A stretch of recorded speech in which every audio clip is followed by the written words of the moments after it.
নমস্কার বন্ধুরা, জবাব দি সাই নিউজ শেয়ারের পক্ষ থেকে তোমাদের সকলকে জানাই স্বাগত।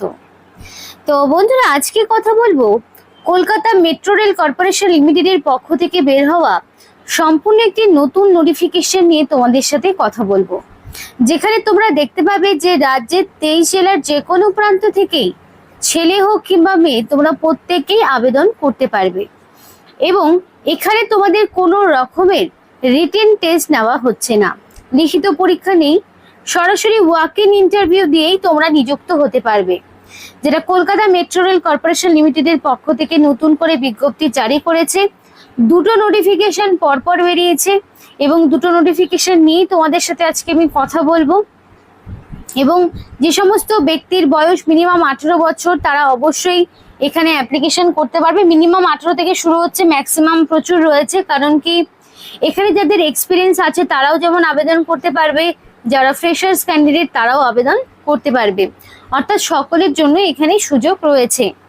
তো সমস্ত কিছু ডিটেলস তো তোমাদের সাথে শেয়ার করবোই, কিন্তু ডিটেলস বলার আগে প্রত্যেকের কাছে আমি একটাই রিকোয়েস্ট জানাবো যে যারা এখনো আমাদের এই চ্যানেলটিকে সাবস্ক্রাইব করোনি তারা ঝটপট চ্যানেলটিকে সাবস্ক্রাইব করে পাশে থাকা বেল আইকনটি ক্লিক করে দাও, যাতে করে পরবর্তী সমস্ত ইনফরমেশন পেয়ে যেতে পারো।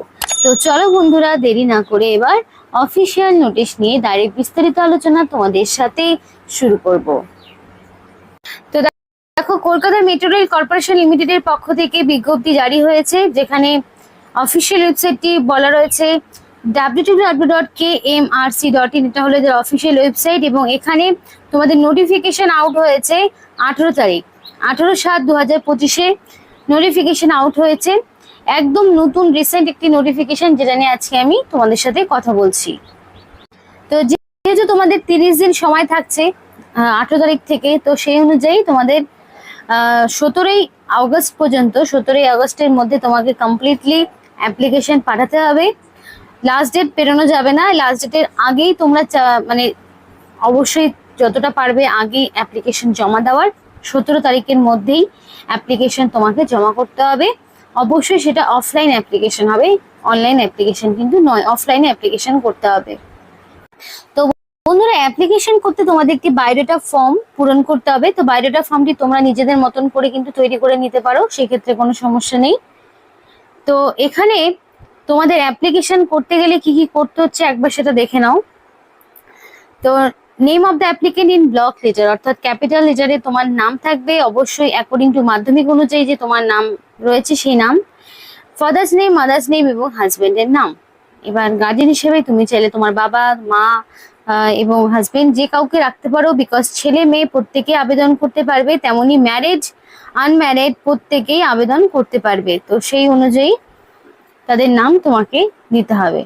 এবার ডেট অফ বার্থ অবশ্যই দেখে নেবে, মাধ্যমিক বা তার সমতুল্য পরীক্ষার অ্যাডমিটে এক্স্যাক্টলি তোমার কি ডেট অফ বার্থ রয়েছে সেই ডেট অফ বার্থ তোমাকে দিতে হবে। জেন্ডার অবশ্যই মেল ফিমেল বোথ ক্যাটাগরি ক্যান্ডিডেটরাই অ্যাপ্লিকেশন করতে পারবে। ন্যাশনালিটি অবশ্যই ইন্ডিয়ান হতে হবে, ইন্ডিয়ান সিটিজেনশিপ ছাড়া তোমরা কিন্তু অ্যাপ্লিকেশন করতে পারবে না, ন্যাশনালিটি অবশ্যই ইন্ডিয়ান হতে হবে।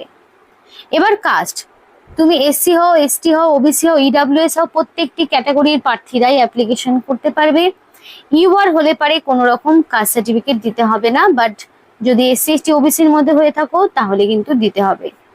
রিলিজিয়ন অবশ্যই যে কোনো হতে পারে, আধার কার্ড এপিক কার্ডের মধ্যে যে কোনো একটি দেবে। এবার আধার কার্ড এপিক কার্ডের মধ্যে তুমি যেই কার্ডটা দেবে সেই অনুযায়ী তোমার যে অ্যাড্রেস রয়েছে সেই অ্যাড্রেসগুলোই তুমি এখানে এক এক করে পূরণ করবে। প্রেজেন্ট অ্যাড্রেস, তো অবশ্যই তোমার ভিলেজের নাম, পোস্ট অফিসের নাম, পুলিশ স্টেশনের নাম, ডিস্ট্রিক্টের নাম, পিনকোডের নাম। অবশ্যই village, post office, police station, district, pincode, overall সমস্ত রকম ইনফরমেশনগুলো তোমাকে দিতে হবে। প্রেজেন্ট অ্যাড্রেস গেল, এবার পার্মানেন্ট অ্যাড্রেস যা আছে সেই অনুযায়ী তোমার সবটাই কিন্তু ইনফরমেশন এখানে ইনপুট করতে হবে। যার ডিফারেন্ট থাকবে সে তো ডিফারেন্ট ইনফরমেশন দেবে, আর যার সেম রয়েছে তাহলে সে সেমই ইনফরমেশন দেবে। মেল আইডি অবশ্যই ভ্যালিড মেল আইডি দেবে। ফোন নাম্বারের ক্ষেত্রে অবশ্যই ভ্যালিড ফোন নাম্বার দেবে, যাতে করে সিলেকশন প্রসেসের অল ইনফরমেশন তুমি পেয়ে যেতে পারো। কারণ এখানে তোমাদের সিলেকশন প্রসেসে সবটাই কিন্তু হবে ওয়াক ইন ইন্টারভিউ, আর এই ওয়াক ইন ইন্টারভিউ শুধুমাত্র যারা শর্ট লিস্টেড ক্যান্ডিডেট রয়েছে তাদেরকেই শুধুমাত্র এখানে ডাকা হবে এবং এই শর্টলিস্টেড ক্যান্ডিডেটকেই শুধুমাত্র ডাকা হবে মেল আইডি বা ফোন নাম্বারের মাধ্যমে। তারপরে দেখো একাডেমিক কোয়ালিফিকেশন, যেটা স্টার্ট হবে একদম মাধ্যমিক থেকে। তো ফার্স্টের বক্সে থাকবে মাধ্যমিক, কোন school, year of passing, percentage, subject, remark. উচ্চ মাধ্যমিক একইভাবে কোন school, year of passing, percentage, subject, remark সবটাই দিয়ে দিলে। তারপরে তোমাকে দিতে হবে গ্র্যাজুয়েশনের সমস্ত রকম ইনফরমেশন। বেশিরভাগ এখানে পোস্টগুলো গ্র্যাজুয়েশনের রয়েছে। কারো যদি পোস্ট গ্র্যাজুয়েশনের ডিগ্রি থাকে অবশ্যই সেই ডিগ্রি সে দেবে। এবার ওয়ার্ক এক্সপিরিয়েন্স যদি কিছু থাকে তাহলে সেই পোস্ট, ডিউরেশন এবং অর্গানাইজেশনের নেম তোমাকে দিতে হবে। আর যদি ওয়ার্ক এক্সপিরিয়েন্স না থাকে তাহলে সেই জায়গাটা তুমি ফাঁকা রাখবে। কম্পিউটারের নলেজ যদি জানা থাকে অবশ্যই দেবে, যদি না থাকে দেওয়ার প্রয়োজন নেই। এবং লাস্টের দিকে এরকম একটি ডিক্লারেশন থাকবে, সেখানে তোমার প্লেস এবং ডেট আর এই জায়গাটা ফুল সিগনেচার করতে হবে। সিগনেচারটা অবশ্যই রানিং হ্যান্ড রাইটিং এ হবে, না সেটা কিন্তু অ্যাপ্লিকেশন ক্যান্সেল হয়ে যাবে। আর যেদিন অ্যাপ্লিকেশন সাবমিট করবে সেই ডেটটা দেবে আর প্লেসটা তুমি তোমার জায়গা দিয়ে দেবে। এবার এর সঙ্গে তো তোমাকে কিছু সাপোর্টিভ ডকুমেন্টস দিতে হবে। তো সেই ডকুমেন্টসগুলো কি সেগুলো একবার নোট ডাউন করো। ফার্স্টেই থাকছে মাধ্যমিকের অ্যাডমিট, তোমার ডেট অফ বার্থের প্রুফ হিসাবে। তারপরে থাকবে কি তোমার এজ প্রুফ, মাধ্যমিকের অ্যাডমিট তো এজ প্রুফ হিসাবে বলেই দিলাম। তারপরে কাস্ট সার্টিফিকেট থাকছে, এসসি এসটি ওবিসি যে কোনো ক্যাটাগরি তুমি হতে পারো, তো সেই অনুযায়ী তোমার কাস্ট সার্টিফিকেট দিতে হবে। অ্যাড্রেস প্রুফ হিসাবে তো আধার কার্ড কিংবা ভোটার আইডি এগুলো বলেই দিয়েছে, তো সেগুলো তোমাদের দিতে হবে যে কোনো একটি। আইডি প্রুফ হিসাবে সেটাই কাজ করে যাবে। এবার তোমার হচ্ছে এডুকেশনাল কোয়ালিফিকেশন, যেমন ধরো মাধ্যমিকের অ্যাডমিট, মার্কশিট, সার্টিফিকেট, তেমনই আবার উচ্চ মাধ্যমিকেরও সেমভাবে অ্যাডমিট, মার্কশিট, সার্টিফিকেট, ওভারঅল সমস্ত ইনফরমেশন। তারপরে আবার গ্র্যাজুয়েশনের সমস্ত রকম ইনফরমেশন সবটাই দিতে হবে। এবার সমস্ত কোয়ালিফিকেশন কিন্তু 1/1/2025 অর্থাৎ 1 জানুয়ারি 2025 অনুযায়ী তোমার কিন্তু বয়স এবং কোয়ালিফিকেশন গুলো হিসাব করে দেখা হবে। এবার দেখো তোমার প্লেস আর ডেট তো এগুলো সব দিয়ে দিলে। তো এই ফর্মটা কিন্তু তোমাদেরকে নিজেদের মতন করে মানে সাজাতে হবে। তোমরা যে কোনো ভাবে সাজাতে পারো, তোমাদের একটা জাস্ট বেস আমি দেখিয়ে দিলাম সেই মতো। আর প্রত্যেকটি ডকুমেন্টস কি করবে, সেলফ অ্যাটাস্টেড করবে। মানে ডকুমেন্টস এর শেষে, মানে জেরক্সের শেষে তোমার একটা running hand writing full signature থাকবে, সেটা কিন্তু অবশ্যই করতে হবে। সিগনেচার ছাড়া, মানে সেলফ অ্যাটাস্টেশন ছাড়া কিন্তু এখানে কোনোটাই কাজ করবে না, তাই অবশ্যই সেই দিকটা মাথায় রাখতে হবে। তো তোমাদের এখানে যে পোস্টে নিয়োগ করা হচ্ছে সেটা হচ্ছে অ্যাডিশনাল জেনারেল ম্যানেজার। এই পোস্টে নিয়োগ করা হচ্ছে। এটা একটি নোটিফিকেশন, অন্য আরেকটি দেখাবো। এবং তোমার বয়সটা ম্যাক্সিমাম 50, মানে মিনিমাম 18 থেকে ম্যাক্সিমাম 50। এবং আগে আর হচ্ছে একটু ভুল হয়েছে, সেটা হচ্ছে 1/7/2025 অনুযায়ী তোমার বয়সটি হিসাব করা হবে। মানে 1 জুলাই অনুযায়ী তোমার বয়সটা ম্যাক্সিমাম 50 রাখা হয়েছে। অবশ্যই সাউন্ড হেলথ, মানে should be mentally sound and physically fit থাকতে হবে, তবে কিন্তু আবেদন করতে পারবে। তো অ্যাপ্লিকেশন করতে গেলে কিন্তু তোমাকে এই যে ঠিকানায় তোমাকে অ্যাপ্লিকেশন পাঠাতে হবে। বাই পোস্টে তুমি অ্যাপ্লিকেশন পাঠাতে পারো, কোনো সমস্যা নেই। যাদের এক্সপিরিয়েন্স রয়েছে তারা কিন্তু এক্সপিরিয়েন্সের ডকুমেন্টসগুলো দিয়ে দেবে।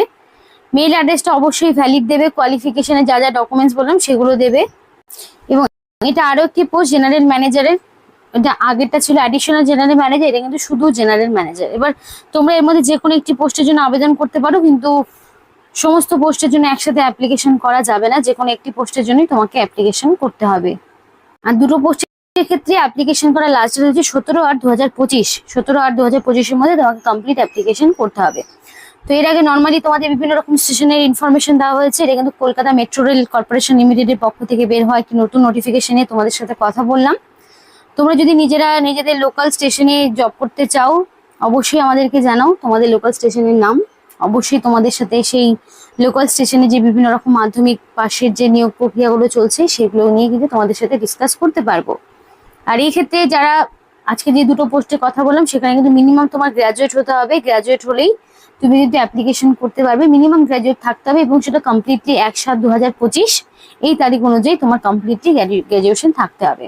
তো বন্ধুরা এই ছিল আজকের সম্পূর্ণ ভিডিও। ভালো লাগলে অবশ্যই লাইক করো এবং চ্যানেলটিকে সাবস্ক্রাইব করে আমাদের সাপোর্ট করো, আমাদের সাথে থেকো, পাশে থেকো। আর ভিডিওটি সম্পূর্ণ দেখার জন্য তোমাদের সকলকে জানাই অসংখ্য ধন্যবাদ। সকলে সুস্থ থাকবে, ভালো থাকবে।